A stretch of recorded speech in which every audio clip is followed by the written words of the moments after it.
राजहंस दूध आणि सर्व प्रकारचे दैनिके घरपोच मिळण्यासाठी Balaji newspaper agency, bus stand, Selu तालुक्यातील निपाणी टाकळी येथे एका 28 वर्षीय तरुणाने दारूच्या नशेत राहत्या घरी पत्राच्या लोखंडी आडूला साडीच्या साहाय्याने गळफास घेतल्याची घटना शुक्रवार 22 ऑगस्ट रोजी दुपारी 1 वाजता उघडकीस आली आहे।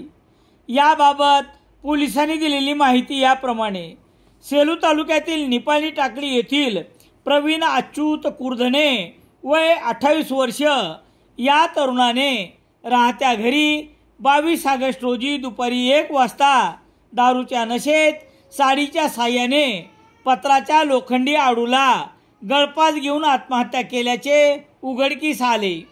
घटनेची माहिती कळताच पोलीस निरीक्षक दीपक बोरसे, पोलीस हवालदार मधुकर जाधव यांनी घटनास्थळी भेट देऊन प्रेत शवविच्छेदनासाठी सेलू येथील उपजिल्हा रुग्णालयात आणण्यात आले।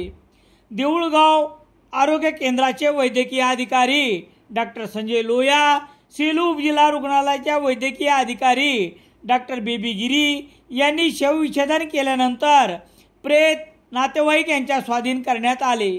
लक्ष्मण बापूराव कुर्धने राहणार निपाणी टाकळी यांनी दिलेल्या खबरेवरून 22 ऑगस्ट रोजी सायंकाळी 6 वाजता कलम 194 अन्वये आकस्मिक मृत्यूची नोंद करण्यात आली आहे। पोलीस निरीक्षक दीपक बोरसे यांच्या मार्गदर्शनाखाली पोलीस हवालदार मधुकर जाधव पुढील तपास करत आहेत। शुक्रवार 22 ऑगस्ट रोजी दुपारी 1:30 वाजता मूळ गावी निपाणी टाकळी येथे मयत प्रवीण कुर्धने यांच्या पार्थिवावर अंत्यसंस्कार करण्यात आले।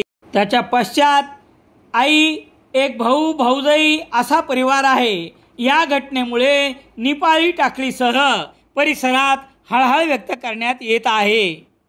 नारायणी मॅचिंग सेंटर, मोंढा, सेलू।